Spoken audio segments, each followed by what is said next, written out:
കുറത്തിക്കാട് ശുദ്ധജല പദ്ധതി എന്ന് കേൾക്കാൻ തുടങ്ങിയിട്ട് വർഷങ്ങളായി.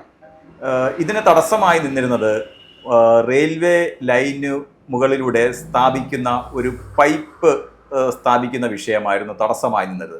ഇത് സ്ഥാപിച്ചിട്ട് ഒരു വർഷം കഴിഞ്ഞു. എന്നിട്ടും കുറത്തിക്കാട് ശുദ്ധജല പദ്ധതി നടക്കാതെ പോകുന്നതിൻ്റെ കാരണം തടസ്സം എന്തെല്ലാമാണ്? കുറത്തിക്കാട് ഗ്രാമീണ ശുദ്ധജല പദ്ധതി 28 വർഷക്കാലമായി മാവേലിക്കര നിവാസികൾ കേട്ട് പഴകിയ ഒരു പേരാണ്. ആദ്യഘട്ടത്തിൽ റെയിൽവേ ലൈനിന് കുറുകെ റെയിൽവേ ലൈനിനെ മറികടന്ന് പൈപ്പ് സ്ഥാപിക്കുന്നതായിരുന്നു ഈ പദ്ധതിയുടെ ഏറ്റവും വലിയ തടസ്സം എന്നെങ്കിൽ ഇന്ന് ഈ റെയിൽവേ ലൈനിന് മുകളിലൂടെ പൈപ്പ് സ്ഥാപിച്ചു കഴിഞ്ഞതിന് ശേഷവും ഈ തടസ്സം തന്നെ മുന്നോട്ട് പോയിക്കൊണ്ടിരിക്കുകയാണ്. പൈപ്പ് സ്ഥാപിച്ചതല്ലാതെ മറ്റൊരു നടപടിക്രമങ്ങളും ഒരു വർഷമായ ശേഷവും പൂർത്തിയായില്ല എന്നുള്ളതാണ് ഏറ്റവും സങ്കടകരമായ കാഴ്ച. ജല അതോറിറ്റിയും ജൽജീവൻ മിഷനും ഈ പദ്ധതി 2025 മാർച്ചിൽ ഈ പദ്ധതിക്കായി കല്ലുമല പുതിയകാവ് ഓവർബ്രിഡ്ജിന് സമീപത്തായി റെയിൽവേ ലൈനിന് മുകളിലൂടെ പൈപ്പ് സ്ഥാപിച്ചതോടെ ഒരു വർഷത്തിനുള്ളിൽ തന്നെ ഈ പദ്ധതി പൂർത്തിയാകുമെന്നും ഈ പറയുന്ന തെക്കേക്കര, വള്ളികുന്നം, കൃഷ്ണപുരം എന്നീ പഞ്ചായത്തുകളിലേക്കൊക്കെ ജലം എത്തിക്കാൻ സാധിക്കുമെന്നുമായിരുന്നു ഇവരുടെ അവകാശവാദം. എന്നാൽ ഇന്ന് വരെയും ഇതൊന്നും നടന്നിട്ടില്ല. നമ്മളിതിൻ്റെ ഒരു പൂർവ്വകാല ചരിത്രത്തിലേക്കൂടെ ഒരു പരിശോധന നടത്തുകയാണെങ്കിൽ 1993 എം മുരളി MLA കാലഘട്ടത്തിലാണ് ഈ പദ്ധതി വിഭാവനം ചെയ്യുന്നത്. ഇതിന് അംഗീകാരം ലഭിക്കുന്നു. അന്ന് ഇതിൻ്റെ പ്രധാന പ്രശ്നമായി നിലനിന്നിരുന്നത് ജലസംഭരണി, ട്രീറ്റ്മെൻറ്റ് പ്ലാന്റ്, പ്രായിക്കര പാലത്തിന് കുറുകെയുള്ള പൈപ്പ് ലൈൻ, അതുകൂടാതെ ഈ പറയുന്ന മാവേലിക്കര റെയിൽവേ ക്രോസ്, അതായത് മാവേലിക്കര പുതിയകാവ് റെയിൽവേ മേൽപ്പാലത്തിന് സമാന്തരമായുള്ള ഈ റെയിൽവേ ലൈൻ ക്രോസ് ചെയ്തൊരു പൈപ്പ് സ്ഥാപിക്കുക എന്നിവയായിരുന്നു പ്രധാനമായി തടസ്സമായി നിലനിന്നിരുന്നത്. ഈ തടസ്സങ്ങൾ നിലനിന്നിരുന്ന കാലഘട്ടത്തിൽ ഇതിൻ്റെ പണിയുമായി ബന്ധപ്പെട്ട് പല ഗവൺമെൻറ്റുകളുടെ കാലഘട്ടങ്ങളിലായി മുന്നോട്ട് പോയി. അങ്ങനെ പൈപ്പ് ലൈൻ ഒക്കെ റെഡിയായി എങ്കിലും ഈ പറയുന്ന കീറാമുട്ടിയായ പ്രശ്നം നിലനിന്ന് പോവുകയായിരുന്നു. അതായത് 2025 മാർച്ചിന് മുൻപ് വരെ ഈ റെയിൽവേ ക്രോസ് ചെയ്ത് ഒരു പൈപ്പ് ലൈൻ സ്ഥാപിക്കുക എന്നുള്ളത് കീറാമുട്ടിയായ പ്രശ്നമായി തന്നെ നിലനിൽക്കുകയായിരുന്നു. ഇതിനോടിടയ്ക്ക് 2008 കുറത്തിക്കാട് ചന്തവളപ്പിൽ ഒരു വലിയ ഓവർഹെഡ് ടാങ്ക്, ഏതാണ്ട് 8.8 ലക്ഷം ലിറ്റർ വെള്ളം ശേഖരിക്കാൻ സാധിക്കുന്ന ഒരു ടാങ്ക് സ്ഥാപിച്ചു. വള്ളികുന്നത്ത്, പടയണിവട്ടത്തും ഈ കൃഷ്ണപുരം പഞ്ചായത്തിലേക്കൊക്കെയായി മൂന്നാംകുറ്റിയിലും ഓവർഹെഡ് ടാങ്കുകൾ സ്ഥാപിച്ചു. എന്നാൽ ബാക്കി പണികളൊന്നും നടന്നില്ല എന്നുള്ളതാണ് വാസ്തവം. നിലവിലത്തെ അവസ്ഥയിൽ ഈ പറയുന്ന റെയിൽവേ ലൈനിൽ ക്രോസ് ചെയ്തിരിക്കുന്ന ഈ സ്റ്റീൽ പൈപ്പിലേക്ക് 2 വശത്തു നിന്നുമുള്ള കണക്ഷൻ കൊടുക്കണം. ഇതുകൂടാതെ മറ്റ് പ്രവർത്തികളും ഇതിൻ്റെ പൂർത്തിയാവേണ്ടതായി ഉണ്ടായിരുന്നു. ഒരു വർഷം കൊണ്ട് പൂർത്തിയാകുമെന്ന വാഗ്ദാനം ജല അതോറിറ്റിയുടെയും ഈ പറയുന്ന ജൽജീവൻ മിഷൻ്റെയും നമ്മുടെ ഭരണാധികാരികളുടെയും ഒക്കെ ഭാഗത്തു നിന്ന് വന്നു. MLA ഉൾപ്പെടെയുള്ളവരുടെ ഭാഗത്തു നിന്ന് ഇത് ഉറപ്പായും ഇതിൻ്റെ പരിപാടികളെല്ലാം കൃത്യമായി നടക്കുമെന്നും ഒരു വർഷത്തിനുള്ളിൽ തന്നെ പദ്ധതി പൂർത്തിയാക്കുമെന്നും പറഞ്ഞിട്ടും ഈ മാർച്ച് എത്തിയിട്ടും ഇതിൻ്റെ ഒരു പ്രവർത്തനവും നടന്നതായി കാണുന്നില്ല. ഇട്ടിരിക്കുന്ന പൈപ്പ് ലൈനയിൽ ചപ്പും വള്ളിച്ചെടികളും പടർന്ന് അതിൻ്റെ ഔട്ട്ലെറ്റ് വാൽവിൻ്റെ ഭാഗമൊക്കെ കാട് പിടിച്ച നിലയിലാണ് ഇന്ന് നമുക്ക് കാണാൻ സാധിക്കുന്നത്. വളരെ വിഷമകരമായ ഒരു കാഴ്ചയും കൂടിയാണിത്.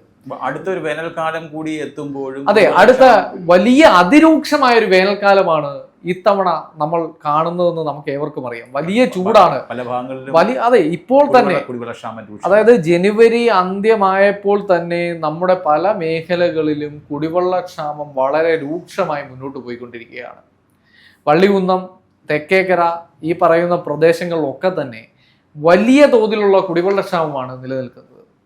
പലപ്പോഴും നമുക്ക് ഈ വേനൽക്കാലങ്ങളിൽ, കഴിഞ്ഞ വർഷങ്ങളിലെ ഒക്കെ വേനൽക്കാലങ്ങളിൽ നമ്മൾ ഇതുവഴിയൊക്കെ സഞ്ചരിക്കുകയാണെങ്കിൽ വലിയ കുടങ്ങളിലൊക്കെ അല്ലെങ്കിൽ വലിയ പാത്രങ്ങളിലൊക്കെ വരുന്ന ഈ ജലം കൊണ്ടുവരുന്ന വലിയ ടാങ്കർ വാഹനങ്ങളെ പ്രതീക്ഷിച്ച് അമ്മമാരും കുട്ടികളുമൊക്കെ ഈ വലിയ പാത്രങ്ങളുമായി കാത്തു നിൽക്കുന്ന ഒരു കാഴ്ച ആരുടെയും കരളലിയിപ്പിക്കുന്ന ഒരു കാഴ്ച കൂടിയാണെന്ന് നമുക്ക് പറയാതിരിക്കുവാൻ സാധിക്കില്ല. അത്രയ്ക്ക് കുടിവെള്ളക്ഷാമമാണ് അല്ലെങ്കിൽ ജലക്ഷാമമാണ് ഈ മേഖലയിലുള്ളത്. അപ്പോൾ ഇതിനെ പരിഹരിക്കേണ്ടത് നമ്മുടെ അധികാരികളും ഉദ്യോഗസ്ഥരുമൊക്കെയാണ്. ഇത്രയും വേണ്ട സംവിധാനങ്ങളെല്ലാം പൂർത്തിയാക്കാൻ സാധിച്ചിട്ടും വലിയ കീറാമുട്ടിയായിരുന്ന ഏതാണ്ട് 26 വർഷമായി നിലനിന്നിരുന്ന ഒരു വലിയ പ്രശ്നത്തെ മറികടക്കാൻ സാധിച്ചിട്ടും, അതായത് റെയിൽവേ ലൈനിന് കുറുകെയുള്ള പൈപ്പ് ലൈൻ സ്ഥാപിക്കാൻ സാധിച്ചിട്ട് പോലും ഇന്നും നമുക്ക് ഈ കുറത്തിക്കാട് ശുദ്ധജല ഗ്രാമീണ ശുദ്ധജല പദ്ധതി യാഥാർത്ഥ്യത്തിലേക്ക് എത്തിക്കുവാൻ സാധിക്കുന്നില്ല. ഈ പദ്ധതി നടപ്പാകുന്നതിന് വേണ്ട കാര്യങ്ങൾ ഈ ഇടതുപക്ഷ government LDF government Rajesh MLA കാലത്ത് മുതലേ തുടങ്ങി വെച്ച പദ്ധതിയുടെ ഇതിന്റെ പ്രവർത്തനങ്ങളാണ്. വീണ്ടും MS അരുൺകുമാർ വീണ്ടും MLA ആയി വന്നു ഇതിന്റെ പ്രവർത്തനങ്ങളിലേക്ക് വരുമ്പോഴും വീണ്ടും ഒരു 5 കൊല്ലം കൂടി കഴിഞ്ഞു പോകുന്നു. അടുത്ത ഒരു തെരഞ്ഞെടുപ്പിലേക്ക് കടക്കുമ്പോഴും ഇതിൻ്റെ നിർമ്മാണ പ്രവർത്തനങ്ങൾ, അതായത് പൈപ്പ് ലൈൻ സ്ഥാപിച്ചത് ഉൾപ്പെടെയുള്ള ഓവർഹെഡ് ടാങ്ക് സ്ഥാപിച്ച് എല്ലാത്തിനും ഒരു നിർമ്മാണത്തിന് ഒരു കാലപ്പഴക്കമുണ്ട്. അത് നിലനിൽക്കുന്നതിനൊരു പരിധിയുണ്ട്. വർഷങ്ങൾ കഴിഞ്ഞു പോകുമ്പോഴും ഈ നിർമ്മാണം പ്രവർത്തനങ്ങളെല്ലാം ഒരു ജലരേഖയായി, ഇവർ പറയുന്ന പദ്ധതികളെല്ലാം ജലരേഖയായി മാറുമോ? ഏതൊരു നിർമ്മിതിക്കും, ഏതൊരു മനുഷ്യ നിർമ്മിതിക്കും ഒരു കാലമുണ്ട്, അല്ലെങ്കിൽ ഒരു ആയുസ്സുണ്ട് എന്ന് നമ്മൾ പറയാറുണ്ട്.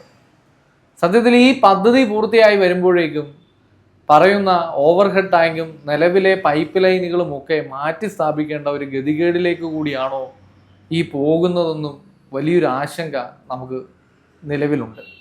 കുറത്തിക്കാട് കുടിവെള്ള പദ്ധതിയുമായി ബന്ധപ്പെട്ട് പറയുകയാണെങ്കിൽ അതിൻ്റെ നിരവധിയായ പൈപ്പുകൾ അവിടെ ഇവിടങ്ങളിലൊക്കെ ആയി കിടന്ന് തുരുമ്പിക്കുന്ന കാഴ്ച നമുക്ക് പോയി കാണാവുന്നതാണ്.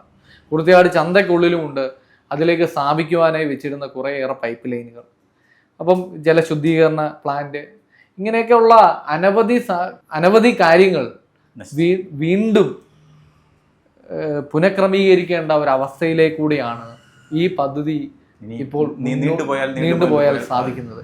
കാരണം ഈ ഓവർഹെഡ് ടാങ്കുകളൊക്കെ ഉപയോഗശൂന്യമാകി പോകുമോ എന്നുള്ളൂ. കാരണം വെള്ളമുണ്ടെങ്കിലും ഓക്കെ, ഇത് വെള്ളമില്ലാതെ കാലങ്ങളായി ഈ കിടന്ന് ദ്രവിച്ച് അതിൻ്റെ കാലപ്പഴക്കം കൊണ്ട് തന്നെ അതിന് ഇപ്പോൾ നമ്മൾ പറഞ്ഞതുപോലെ തന്നെ അതിൻ്റെ ഗോവേണിയിലേക്ക് കയറാൻ വയ്യാത്തൊരു സാഹചര്യമാണ് ഇപ്പോൾ ഉള്ളത്. അതിൻ്റെ സിമെൻറ്റ് ഭാഗങ്ങളൊക്കെ അടർന്നു വീഴുന്നൊരു സാഹചര്യം.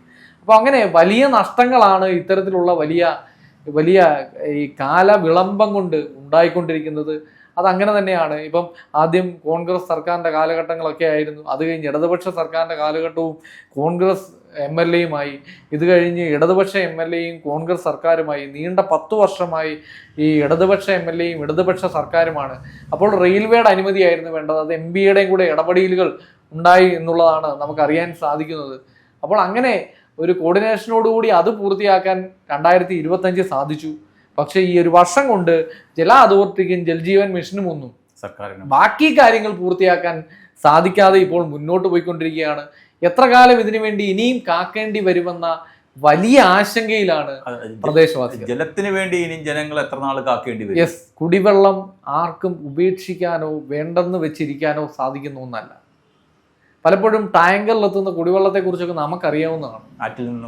ആറ്റിൽ നിന്ന് ഏതൊക്കെ രീതിയിലാണ് ഇത് എടുക്കുന്നതെന്നോ ഏതൊക്കെ രീതിയിലുള്ള ശുദ്ധീകരണം ഇതിൽ നടക്കുന്നെന്നുള്ളതൊക്കെ വലിയ ആശങ്കകൾ ജനിപ്പിക്കുന്ന കാര്യമാണ്. കോവിഡിന് ശേഷം വലിയ രോഗബാധകളാണ് മനുഷ്യരെയൊക്കെ ബാധിച്ചുകൊണ്ടിരിക്കുന്നത്. വലിയ പ്രശ്നങ്ങൾക്ക്, അതായത് ഈ ഒഴുക്കില്ലാത്ത ജലത്തിലൊക്കെ അമീബിക് മസ്തിഷ്ക ജ്വരം ഉണ്ടാക്കുമാറുള്ള രോഗാണുക്കളൊക്കെ ഉള്ള കാലഘട്ടം കൂടിയാണ്. അപ്പോൾ അതുകൊണ്ട് തന്നെ വലിയ ആശങ്ക ഈ ഒരു വിഷയത്തിൽ ജനത്തിനുണ്ട്. അത് പരിഹരിക്കേണ്ട ധാർമ്മികത, ധാർമ്മിക ഉത്തരവാദിത്വം നമ്മുടെ ജനപ്രതിനിധികൾക്കും ഉദ്യോഗസ്ഥർക്കും ഒക്കെ ഉള്ളതാണ്.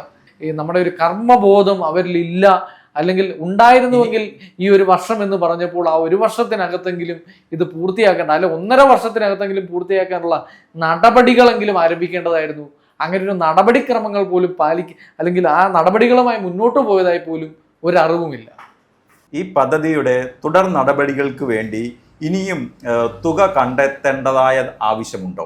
1993 ഈ അനുമതി ലഭിച്ച ഈ പദ്ധതിക്കായിട്ട് അടങ്കൽ തുക പുതുക്കി നിശ്ചയിച്ചു വരികയാണ്. അപ്പോൾ സ്വാഭാവികമായും ഇനിയും ഒരു പുതുക്കൽ, കാരണം കാലഘട്ടം കഴിയുന്നതോടുകൂടി സാധന സാമഗ്രികളുടെ വിലയിലും വലിയ വ്യത്യാസങ്ങൾ ഉണ്ടാവുകയാണ്.